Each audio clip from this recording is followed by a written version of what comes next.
A paz do Senhor Jesus, meus irmãos. A boa mão de Deus seja com vocês. Muito bom estar com vocês mais uma vez. Hoje, graças a Deus, conforme o programado, nós já temos o nosso quadro aqui. E é muito bom estar com vocês, tá bom? Eu vou iniciar novamente com uma oração, pedindo ao Senhor a graça dele sobre a sua vida, sobre a sua casa. Vamos orar ao Senhor, a fim de que Deus nos dê uma boa aula. Mantenha a tua Bíblia aberta na primeira carta de Paulo a Timóteo, capítulo número 4. Nós iniciaremos do capítulo 4, trataremos do 4, 5 e 6 hoje, tá bom? Vamos orar. Senhor Deus e Pai, queremos pedir ao Senhor a manutenção dos teus cuidados sobre a nossa vida, Senhor. Sobre a vida de cada um dos alunos que está em casa, em algum local, participando, Senhor, deste curso. Que a tua mão repouse sobre cada um deles com as tuas mais ricas bênçãos dos céus. Em nome de Jesus. Sejas mais uma vez gracioso e generoso para conosco. Em nome de Jesus, dá-nos uma aula abençoada, que o teu Espírito Santo, por meio deste ensinamento, possa ministrar ao nosso espírito a tua palavra e, mais uma vez, nos vencer. Que nós, mais uma vez, sejamos vencidos por tua palavra, em nome de Jesus. Meus irmãos, a paz do Senhor. Vai chamando todo mundo aí, vai cumprimentando um ao outro aí, tá bom? É muito bom estar com vocês. A graça de Deus repouse sobre vocês. Na última aula, nós ficamos de iniciar tratando a questão do divórcio, lembra? Na verdade, não do divórcio, mas do recasamento. Então, nós colocamos aqui, ó, 1 Timóteo, capítulo 3, versículos 2 e versículo 12. No versículo 2, é a recomendação para os pastores. No versículo 12, a mesma recomendação, ou o mesmo critério, ele novamente é aplicado, só que agora aos diáconos. Então você tem o mesmo critério aplicado, tanto aos pastores quanto aos diáconos. Qual critério? Marido de uma só mulher. E aí a pergunta, então não pode ser recasado? Vamos aplicar isso ao tempo de hoje, porque essa é a maior dúvida das pessoas. Não pode ser recasado então, pastor? Para ser diácono ou para ser pastor? Vamos lá. Qual é o princípio aqui aplicado? O princípio aplicado é o de Mateus capítulo 19, versículo 9, onde Jesus está discursando, na verdade, Jesus está respondendo a pergunta que lhe fizeram. Perguntaram a ele, Senhor, é lícito repudiar o homem a sua mulher por qualquer motivo?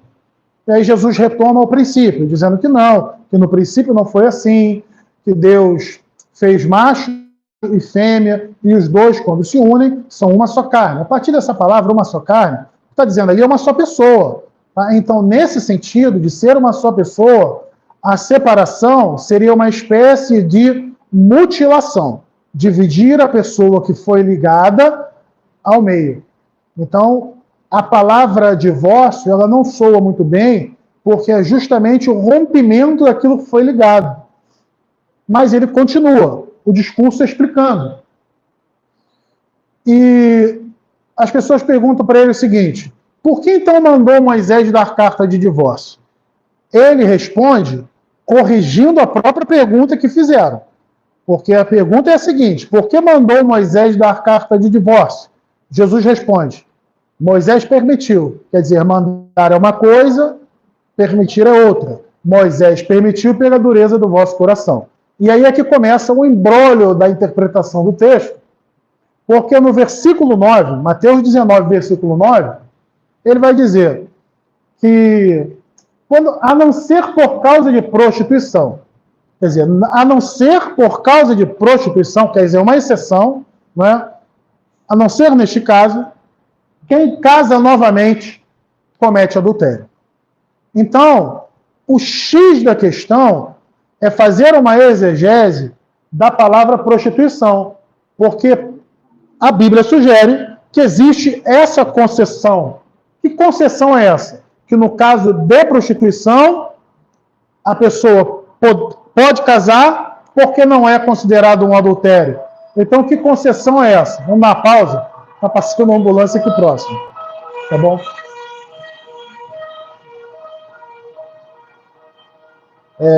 Em breve teremos um estúdio onde a gente possa ministrar as aulas sem essas interrupções. Vamos lá.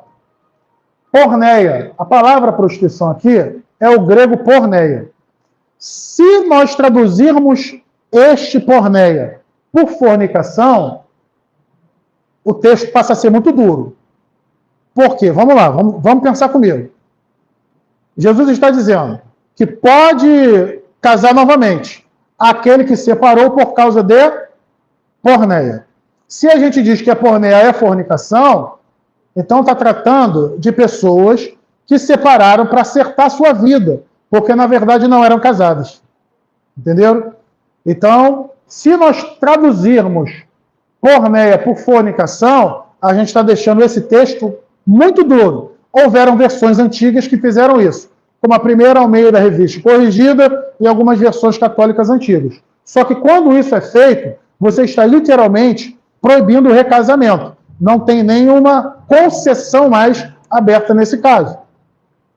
Os que fizeram isso justificaram essa tese lá em 1 Coríntios, capítulo 7, versículo 7, quando Paulo diz que para aqueles que separaram, primeiro ele diz, é bom que o homem fique só, mas aquele que casa, que não se separe de sua mulher, porque se você separar, você tem duas opções, e a primeira opção que ele dá, que você fique só, e a segunda opção, que você retome a aliança com o seu cônjuge. Então ele dá duas opções, ou fique sozinho ou volta para a pessoa que você separou. Então quem faz a tradução por fornicação, faz a comparação com esse texto, o texto fica pesado, e aí nesse sentido você tem realmente uma teologia desenvolvida que proíbe o recasamento. União ilegítima. Quem traduz por união ilegítima, tem uma versão, se eu não me engano, Bíblia para Todos, da Sociedade Bíblica de Portugal, que traduz por união ilegítima.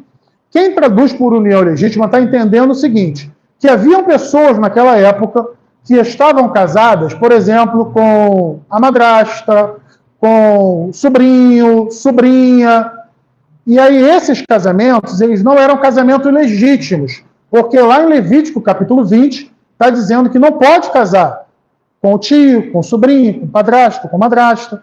Então esses casamentos não eram considerados por Deus como um casamento. E aí de que maneira que Moisés poderia acertar a situação dessas pessoas? Da carta de divórcio. Porque já não era considerado por Deus casamento aquilo que havia acontecido. Nesse caso, carta de divórcio solucionaria o problema. Também é uma tradução pesada, porque acaba caindo no mesmo caso da fornicação, em que você proíbe todo tipo de recasamento. Prostituição, relação sexual ilícita, é normalmente o mais comumente usado. Por quê? Prostituição pode ser qualquer tipo de pecado na área sexual, uma traição, ou uma relação sexual ilícita, algo de teor sexual que possa provocar a separação desse casal, e aí tornaria essa pessoa livre. Usa também alguns argumentos de Paulo, quando ele diz que a pessoa não é obrigada a servidão. Tá bom? E o adultério. E aí o adultério também é uma tradução leve, né? Porque não tão leve, mas é mais leve que a fornicação, que vai dizer que aquela pessoa que ela é casada e o outro seu cônjuge comete um adultério, isso deixaria essa pessoa livre. Em todos esses casos de tradução, nós precisamos considerar uma segunda instância de avaliação nesse sentido, que é o Evangelho. Por quê? Na segunda carta de Paulo aos Coríntios, capítulo 5, versículo 17, a Bíblia diz, tem um desenhozinho aqui, tá vendo? Uma seta até a cruz. Quando chega na cruz, prossegue. Aqui diz que as coisas velhas, quando nós encontramos Jesus, as coisas velhas passaram e tudo se faz novo. Corrobora com esse entendimento, João capítulo 4, versículos 1 a 21, que vai tratar do novo nascimento, que é a pessoa que recebe Jesus como Senhor de sua vida, é como se ela estivesse morrendo. Seu velho homem morre e nasce ali uma nova pessoa em Cristo. Sendo assim, todos os casos de embaraço passado poderiam ser solucionados a partir da entrega da pessoa a Jesus. Contudo, quando a pessoa ela entra num novo relacionamento, divorcia, da cruz para cá, aí a interpretação seria mais pesada, entendeu? Ou seja, o critério poderia ser aplicado quando esses casos vêm do encontro com Cristo para diante. O que se pretende dizer com isso é que o pastor e o diácono precisam estar casados uma vez só. Uma vez só. Agora, isso pode ocorrer depois, isso pode contar, aliás, depois de seu encontro com Cristo para cá, tá bom? E também pode contar com a tradução de alguns textos que vão entender que alguns pecados de natureza sexual poderiam validar um segundo casamento. Solucionando essa parte, que na verdade é uma pendência da aula anterior, nós vamos entrar propriamente na aula de hoje, que é a segunda carta, aliás, a primeira carta de Paulo a Timóteo, capítulo de número 4. Preste atenção comigo. Nós vamos tratar primeiramente do assunto apostasia provocada por espíritos enganadores.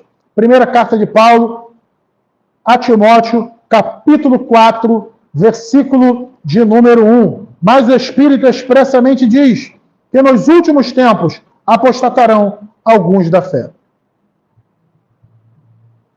Últimos tempos, a palavra últimos aqui no grego é husteros, diferente da palavra que o próprio Paulo usa para Timóteo, quando ele fala no capítulo 3, versículos 1, nos últimos dias. São dois últimos diferentes. Últimos tempos, do capítulo 4, versículo 1, e últimos dias, da segunda carta que ele manda para Timóteo, capítulo 3, versículo 1, são últimos diferentes.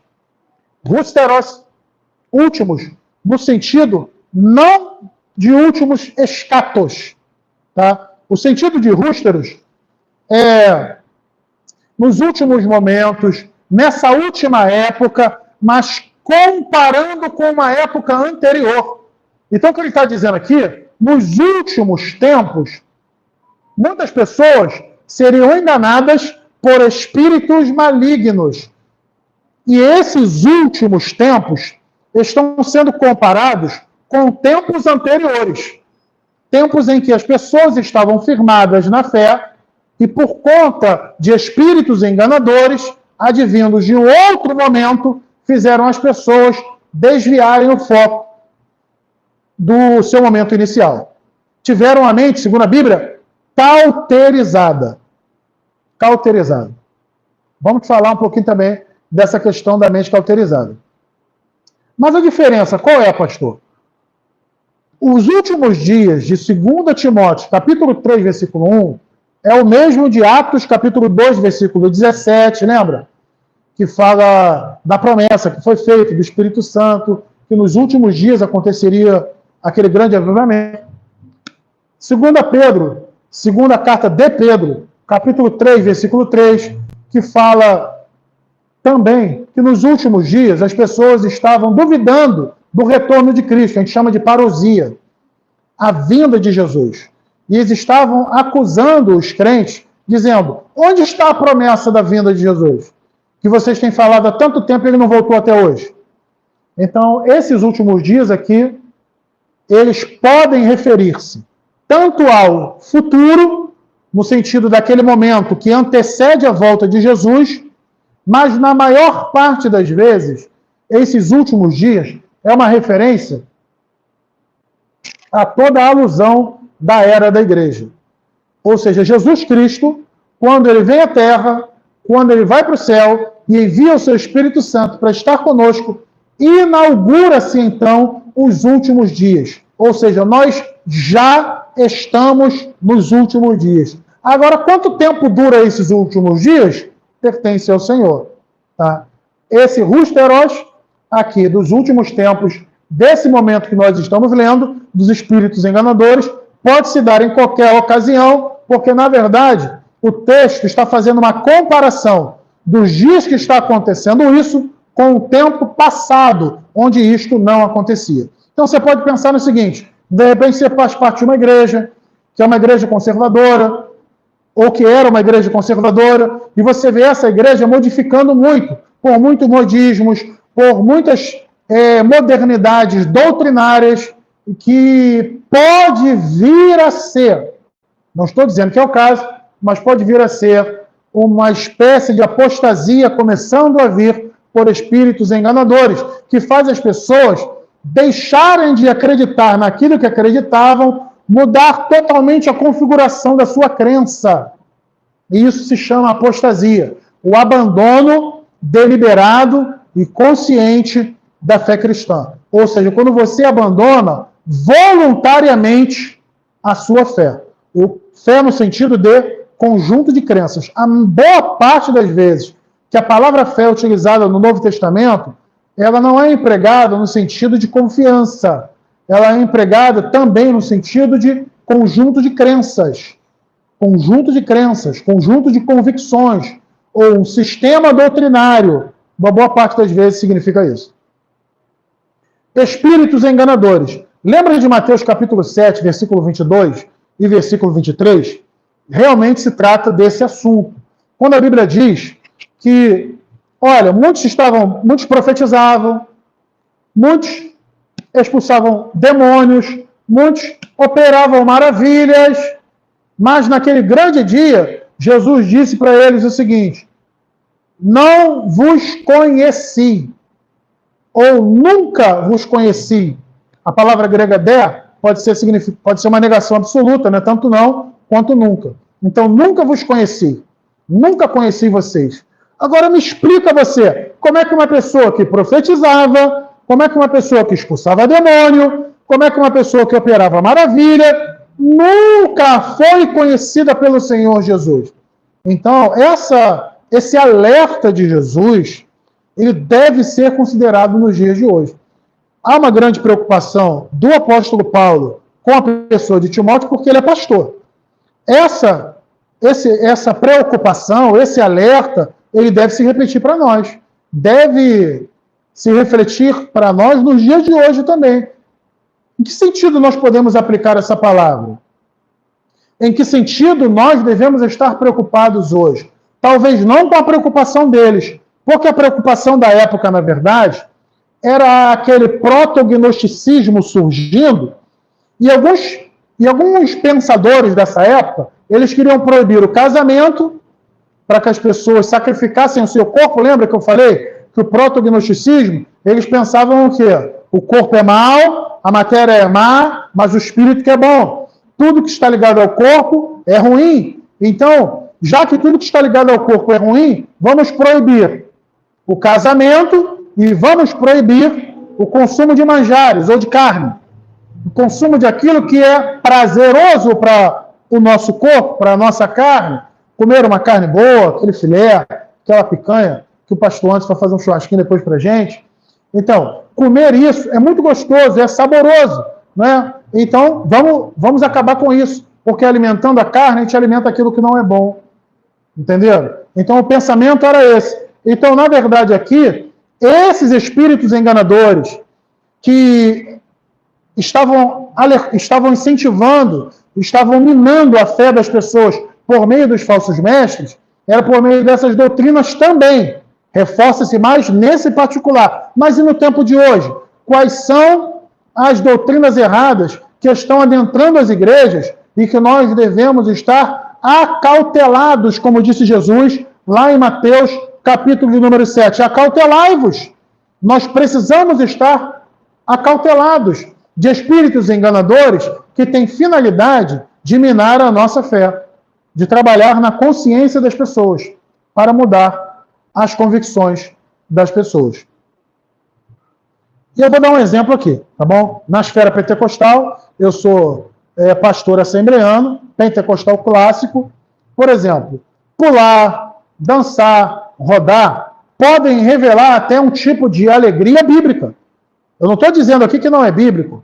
Essa alegria pode ser bíblica, pode ser uma alegria bíblica, porque nós estamos na igreja, cheio da presença de Deus, muito felizes, E nós podemos pular, nós podemos... E tem gente que gira, enfim, cada um com o seu particular. Contudo, quando nós utilizamos esses movimentos carnais para sugerir um empoderamento que na Bíblia só é acreditado aos dons do Espírito Santo, aí é que está o risco.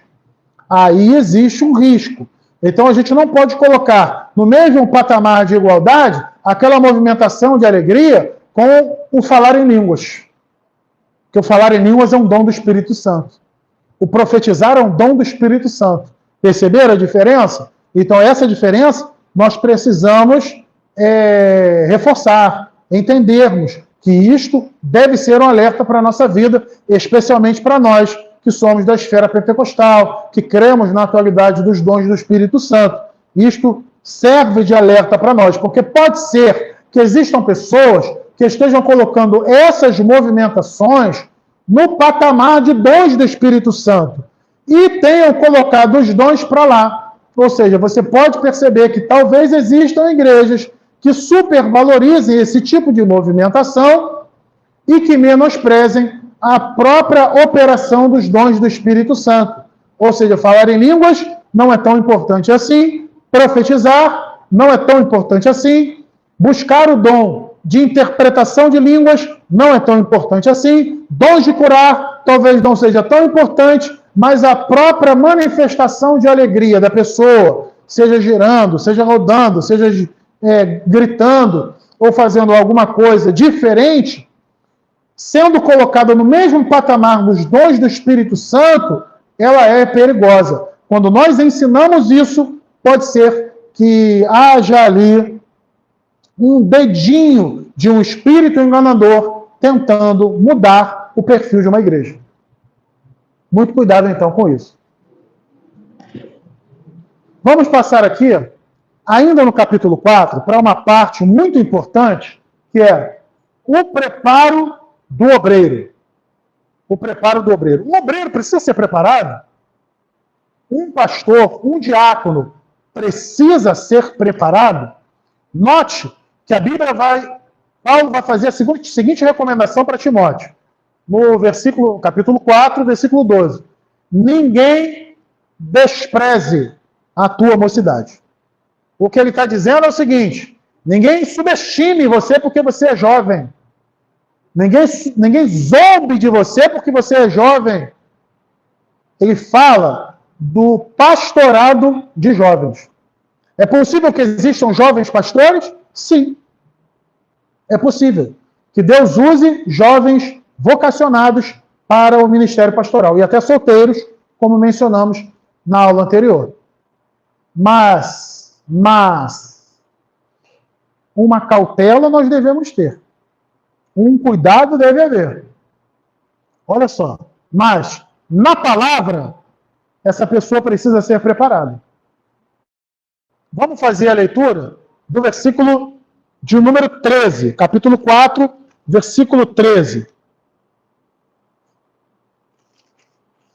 Diz assim: porque os que servirem bem, como diáconos, adquirirão para si uma boa posição. Aliás, esse é o 3. Capítulo 4, versículo 13. Persiste em ler, exortar e ensinar, até que eu vá. E agora o 12. Ninguém despreze a tua mocidade, mas ser exemplo dos fiéis, exemplo em quê? Na palavra, ou seja, na maneira de falar, que não é palavra de Deus, não. É palavra falada das pessoas. Na maneira de falar, nas linguagens usadas, na forma de se expressar, esta pessoa precisa ser identificada como um discípulo de Cristo. Na sua maneira de falar. Então, brincadeiras com uma linguagem capciosa, brincadeiras com palavras de duplo sentido, não devem fazer parte do vocabulário de um vocacionado, ainda que ele seja jovem.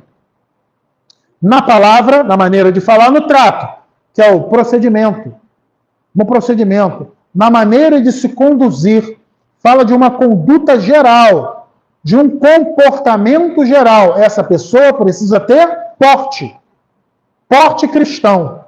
Ela precisa se portar como um cristão, tá? Em qualquer lugar. No amor, fala mais especificamente de conduta cristã.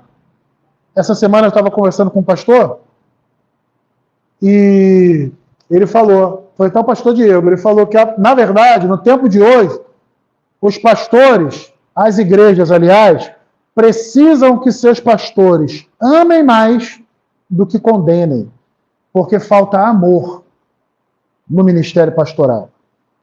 E, naturalmente, ele faz essa abordagem e não generaliza, né? Porque existem bons pastores que amam, que zelam, que cuidam das pessoas. Porém, quando a Bíblia diz aqui, ó, no amor, é que tem que ter uma conduta cristã. Tem que ter uma pessoa, tem que ser o pastor, o diácono, tem que ser uma pessoa que abre mão de sua vida para servir ao outro, devotada a outra pessoa. Na fé aqui, é aquilo que eu falei com vocês. Não é a fé no sentido de, essa fé aqui que nós estamos falando, é a fé de você crer no milagre, crer na palavra profética. Não nesse sentido, mas a fé no sentido de conjunto de crenças. Então, esse pastor precisa ter domínio do conjunto de crenças. O pastor precisa dominar isso. Ó. Na fé, ele tem que ser um exemplo. Ele precisa ter domínio do conjunto de crenças da igreja em que ele serve. Ele precisa ter domínio do conjunto de crenças do evangelho. Então, esse pastor precisa saber o conteúdo principal da mensagem do evangelho. Então, exige preparo do ministério pastoral e também do diácono, tá? O diácono precisa ser a pessoa preparada. Na pureza, fala da castidade, né? A castidade, a santidade, que começa na mente, evitando que as pessoas pensem, aliás, alimentem pensamentos que não provêm de Deus. Pensamentos que não vêm de Deus você pode ter porque você é humano.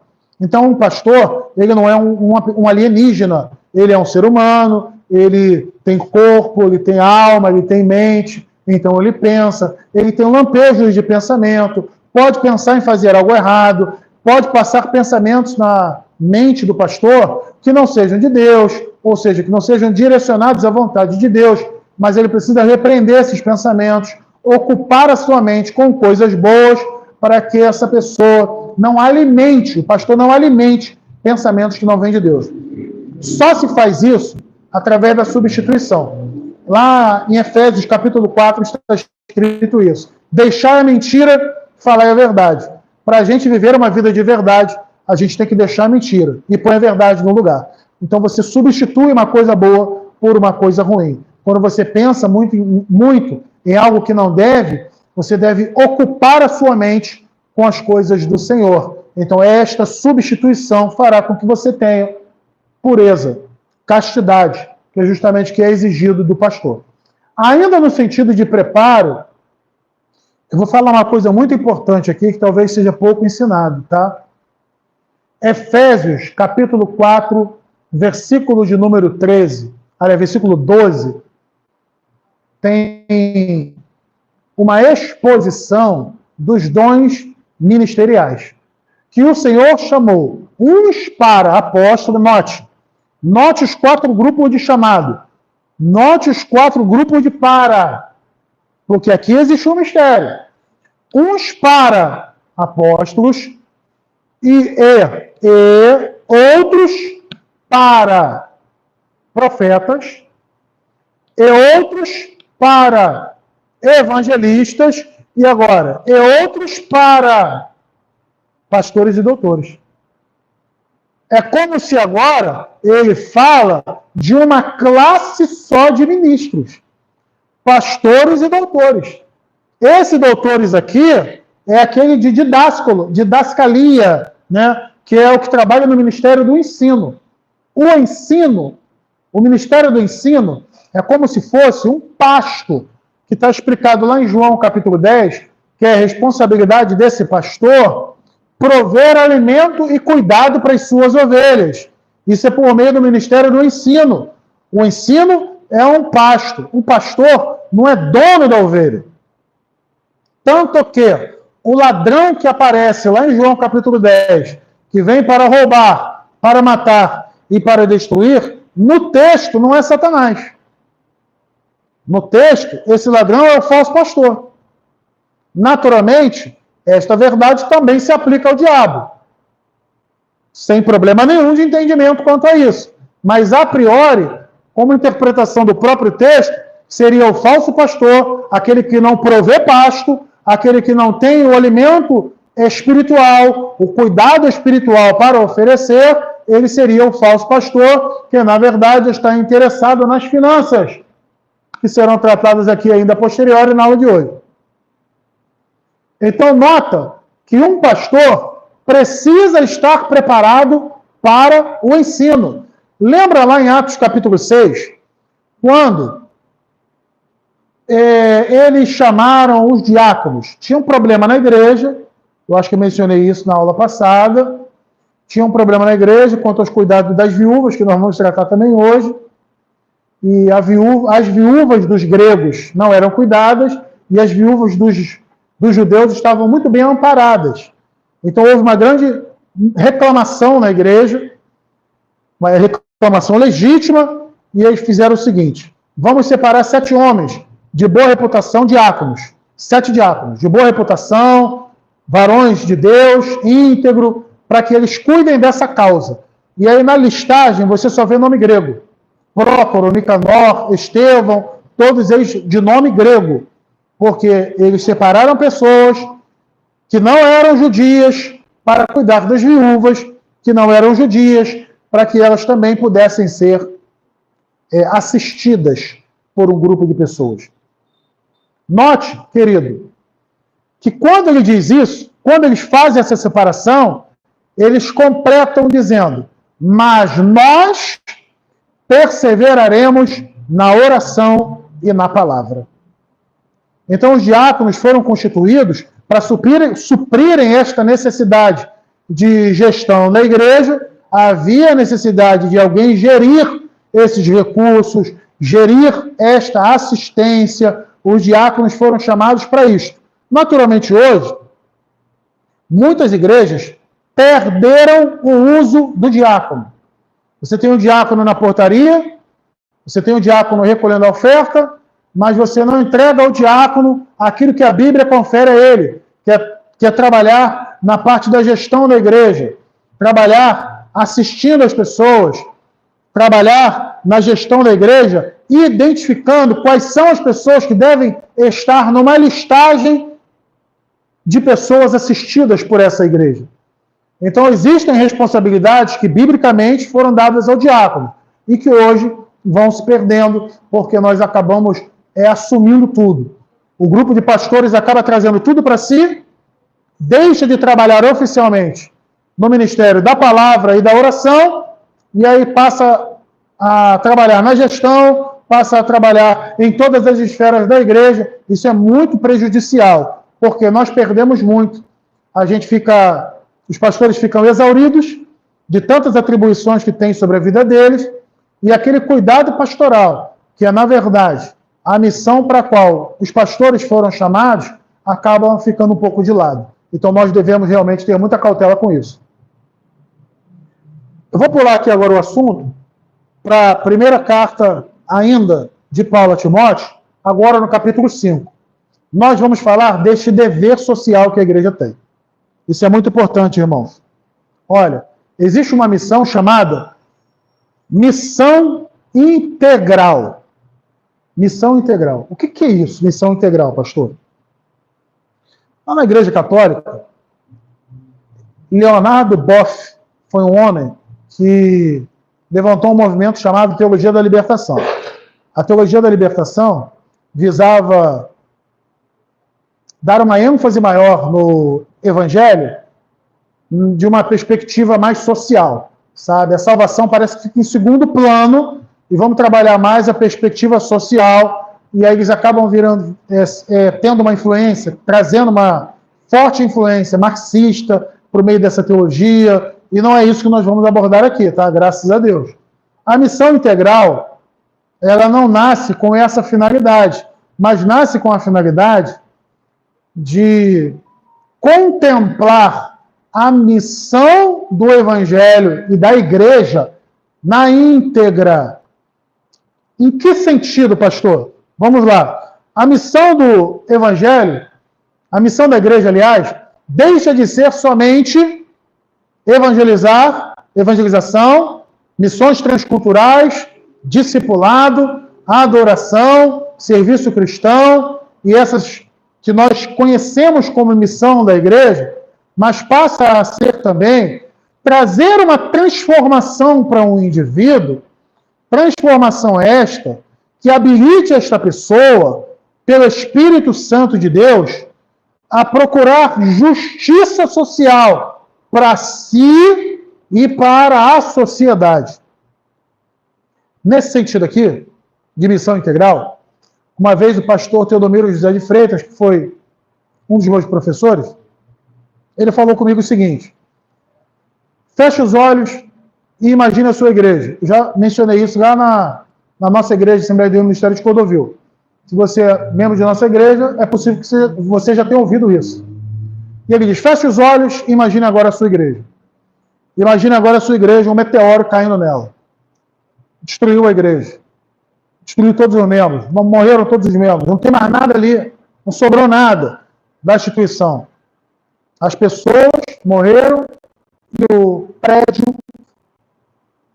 foi derribado. Você consegue perceber aquela comunidade onde essa igreja estava inserida, sentindo falta dessa igreja? Se você consegue perceber a comunidade onde essa igreja estava, sentindo falta dessa igreja, é porque era uma igreja.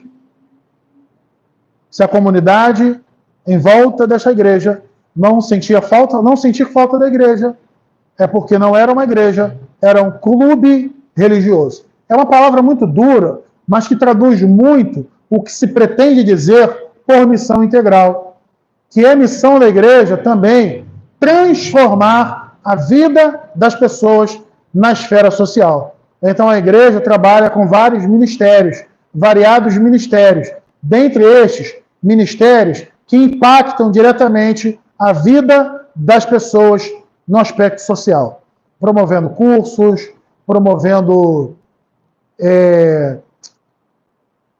melhorando a autoestima das pessoas. Então a igreja também teria a responsabilidade, além de trabalhar na evangelização, nas missões transculturais, na educação cristã, no Ministério do Ensino propriamente dito, no serviço cristão. A igreja também teria a missão, tem a missão de trabalhar o ser humano por inteiro. É aquilo que Jesus fez. Ele ministrou a palavra, porém também multiplicou os pães e alimentou aquelas pessoas. Missão integral, então, é uma missão que busca cuidar da alma das pessoas, mas das pessoas também no seu sentido social. É isso que Paulo está propondo a Timóteo quando ele escreve para terem cuidado. Ele diz o seguinte: Timóteo, você é um jovem pastor. Então você tem que ter cuidado quando você for tratar com idosos. Como que se trata um idoso? Como que se exorta um idoso? E exortar aqui não é no sentido somente de chamar a atenção para corrigir, não, mas é no sentido de encorajar a pessoa. Tá? Como é que se encoraja um idoso? Como é que se encoraja uma idosa, sendo um jovem pastor? Como se ele fossem seus pais. Como é que se encoraja um moço? Como se ele fosse seu irmão. Como é que se encoraja uma moça? Aqui tem um acréscimo. Com toda pureza. Quer dizer, quando foi falar da moça, precisou-se fazer um adendo. Peraí, na moça deixa eu fazer um acréscimo. Com toda pureza, como se fosse sua irmã. Por que ele diz com toda pureza? Porque esse adicional é necessário, tendo em vista que boa parte dos homens tem fraqueza nesse sentido sexual e visual de mulheres. E aí ele diz, então, como que se trata uma moça, uma menina jovem, sendo um pastor jovem, você vai tratar dela com toda pureza, isto vem primeiro, e aí depois, como sendo sua irmã. Entenderam? Esse alerta ele é extremamente necessário, tendo em vista os grandes riscos reais que existem também nas igrejas.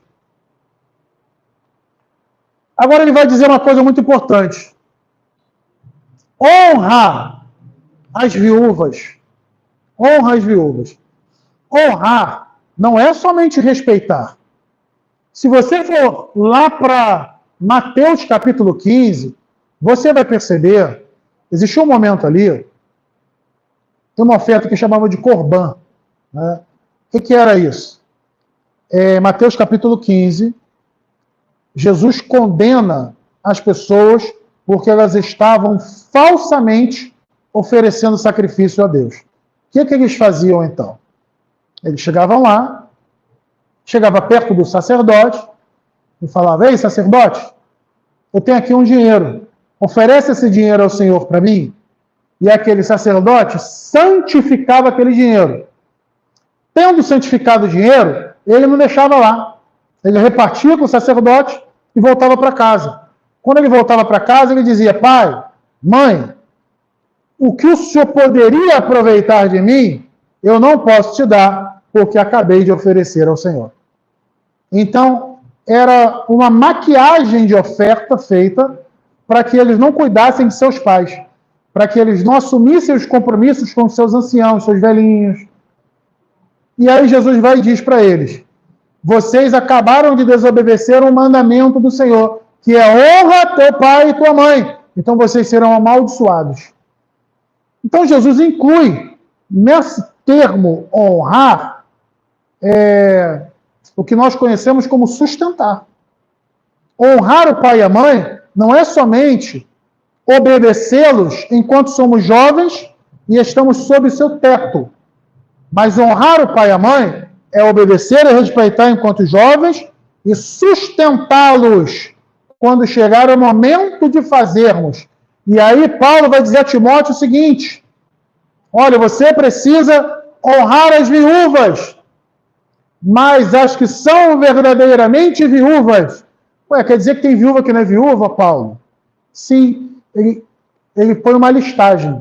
Ele diz que as viúvas que são viúvas são as que só tem a igreja para cuidar dela, não tem filhos, que podem ocupar-se de cuidarem de seus pais, tem mais de 60 anos. Ele recomenda, inclusive, não colocar na listagem de viúvas sustentadas pela igreja as que têm menos de 60 anos. As maiores, mais velhas de 60 anos e as que tiveram um só marido. Naturalmente, as que tiveram um só marido vai ter o mesmo tipo de entendimento daqui, tá bom? Mas, ou seja, o que está dizendo aqui é que não é uma mulher que deixou de ser exemplo na vida conjugal, mas é uma mulher que é um exemplo na vida conjugal, uma mulher que tem mais de 60 anos, uma mulher que precisa da igreja. Essa mulher precisa ser mantida pela igreja. Porque esse termo aqui, ó, inscreva, ele diz, não escreva as que têm menos de 60. Não escreva. Significa dizer que havia um grupo de pessoas inscritas para que essas pessoas pudessem ser mantidas. Ou seja, então também é o dever da igreja, missão integral, sustentar, manter os velhos, os anciãos, que não tem ninguém para cuidar deles. Isso aqui é uma coisa muito importante. Tem uma igreja que às vezes ela pode fazer um asilo, tem uma igreja que de alguma outra forma pode cuidar destes anciãos, mas os anciãos que são membros da igreja, os velhinhos, as velhinhas, não podem ficar desamparados. Não podem. Hoje, nós estamos numa era onde nós estamos coisificando pessoas. Coisificando pessoas. Em que sentido, pastor? Nós estamos tratando pessoas como se fossem coisas. E estamos personificando coisas. Estamos tratando coisas como se fossem pessoas. Então, os valores estão invertidos. A igreja não existe para cuidar de templos, para cuidar de ar-condicionado, para cuidar de cadeiras confortáveis, ela existe na sua essência. Naturalmente, as atividades secundárias da igreja contemplarão a gestão. E a gestão precisa ver tudo isso. É real, fato. Não é? A igreja tem que existir, tem que pagar luz e tudo mais, mas a existência, a essência da igreja se dá para pessoas e não para coisas. É isso que o apóstolo Paulo quer que esteja impregnado na mente de Timóteo para que ele seja um bom pastor. A valorização de pessoas, um investimento maior na vida de pessoas, muito mais do que em coisas. Ele faz uma abordagem também do cuidado com os servos. Que tipo de cuidado com os servos é esse? Na verdade, está falando aqui do tratamento que deve ser dado aos escravos, tá? Você não vai ver aqui os evangelhos ou Paulo combatendo a escravatura. Então, no contexto do que foi dito aqui, e também num contexto, no cenário, aliás, que Pedro escreve na primeira carta de Pedro, capítulo 2, ele está contemplando a possibilidade de haver escravos que são cristãos. E aí, como que essas pessoas vão lidar com o evangelho? É isso que ele está tentando ensinar aqui. Então, é uma realidade daquela época, né? Graças a Deus, não temos escravos hoje, pelo menos não devemos, né? Tem no mundo ainda em alguns lugares. Aqui no Brasil, não deve haver, a lei não contempla isso, graças a Deus, nós temos legislação suficiente para isso, que sejam fiscalizados e tudo, mas aí já é uma outra questão, né? Mas o que eu quero dizer é que os princípios podem ser aplicados à relação funcionário e patrão, né? Os princípios abordados aqui nessa relação dos escravos com os senhores daquela época, esses princípios, eles podem ser trazidos para o tempo de hoje, para a relação do funcionário com seu patrão. Em que sentido? Ele vai dizer, quando é cristão, olha só, capítulo 6, versículo 1, todos os servos que estão debaixo do jugo, estimem os seus senhores, por dignos de toda honra, para que o nome de Deus e a doutrina não sejam blasfemados. Naturalmente, esses princípios se aplicam à relação hoje de empregado com seu patrão. Nós devemos respeitar o patrão, tê-los em alta estima, trabalhar bem, para que o nome de Deus seja glorificado e para que a doutrina que nós ensinamos, ela seja aprendida também na prática e não somente verbalizada. E ele continua no versículo 2. E os que têm senhores crentes, não os desprezem. Não fica relaxado porque teu patrão é crente, é o que ele está querendo dizer. Não pensa que porque o teu patrão é crente, você pode chegar atrasado, pode trabalhar de qualquer jeito. Não, trabalhe. Pedro completa isso lá no capítulo 2, versículo 18 ao 21, dizendo o seguinte, trabalha para o teu patrão como se você estivesse trabalhando para o Senhor, com amor. Faça isso, porque nisso que Deus é glorificado. Então, ele encoraja aqui o trabalho, encoraja as pessoas a lutarem por seus objetivos, trabalhando. Naturalmente, o cenário da época era o de escravidão. Louvado seja Deus que o tempo passou e hoje nós temos a CLT regulando o nosso contrato de trabalho. Ele fala de dinheiro também. Em que sentido que ele fala de dinheiro? Capítulo 6, versículos de número 7 e 8, ele vai dizer, porque manifesto é que nada trouxemos para este mundo. Também nada podemos levar dele. Tendo, porém, sustento e com que nos vestirmos, estejamos com isto contentes. Ou seja, fala das necessidades. Você tem as necessidades supridas? Paulo está falando para Timóteo, que é pastor, gente. Você tem as necessidades supridas? Então, esteja contente. O texto vai falar contra o desejo de riqueza. E a esfera que nós tratamos esse assunto é a esfera de ministério, tá? Não é a esfera de você trabalhar e querer que a sua empresa cresça, não, é a esfera de ministério. Nós estamos falando aqui de igreja. Quando Paulo escreveu essa carta para Timóteo, o contexto aqui é o do ministério pastoral. Ele está dizendo, inclusive, ele vai dizer que alguns pastores devem ser estimados, tão estimados, que devem receber duplos honorários. Ou seja, devem ganhar mais. Quais são estes? Os que servem bem e os que servem na palavra. Mas duplos honorários não significa dizer exatamente 2 vezes mais. Mas apenas que estas pessoas devem ser mais honradas. Devem ser tidas por pessoas mais preparadas. Devem ser tidas por pessoas que tiveram trabalho, que tiveram um trabalho maior no preparo da palavra, e que essas pessoas precisam ser literalmente retribuídas, recompensadas. É nesse sentido que ele está dizendo. Porém, o mesmo texto diz que aquele que deseja ser rico cai em muitas tentações. Ou seja, ainda que um pastor tenha um salário, ainda que a igreja cuide de seu pastor, não deve ser desejo deste pastor ganhar dinheiro da igreja para obter vantagens somente e ser rico. O desejo de seu pastor deve ser mantido e ter suas necessidades atendidas e satisfeitas. Contraria aquele pensamento que nós temos hoje, que muitas pessoas falam, mas o pastor da igreja tal, que é uma mega igreja, ele precisa ganhar muito, não é? Porque o pastor ele tem que ter uma vida em que possa refletir a imagem daquela igreja. Não é o pensamento do apóstolo Paulo quando ele escreve a Timóteo. Os pastores devem ter as suas necessidades supridas, atendidas, mas o desejo desses pastores deve ser servir as pessoas com um bom pasto. No sentido figurado, não estou chamando ninguém de ovelha, né?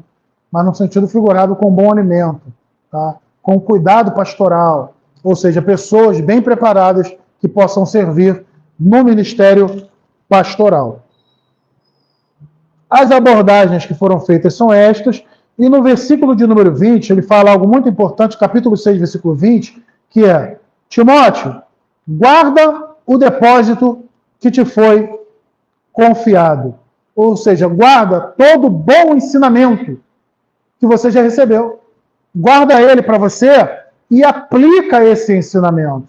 Então, nós temos o dever, os pastores, os diáconos, primeiramente, de nos dedicarmos a melhorar, de estudarmos para aprendermos a servir melhor e também a servirmos mais e guardarmos tudo isto num bom depósito no nosso coração, para que as pessoas possam se utilizar de cada um de nós como ferramentas bem preparadas nas mãos de Deus. Tá bom? Eu tenho plena convicção de que você que fez a aula de hoje, nós já vamos chegar aqui no fim, você é um vocacionado, porque ninguém que não seja vocacionado tem um desejo de estudar a palavra de Deus do jeito que você está fazendo. Tá?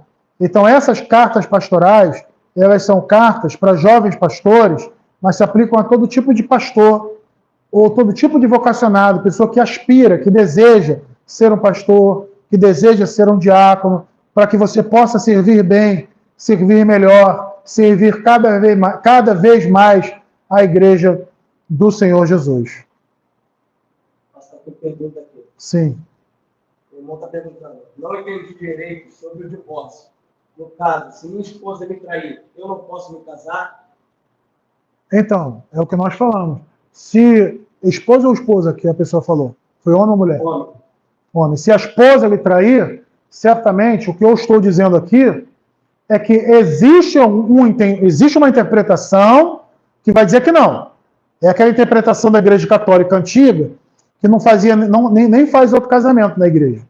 Tá? Então existe um entendimento de pessoas que vai dizer que não. São os que traduzem pornéia por fornicação. Tá?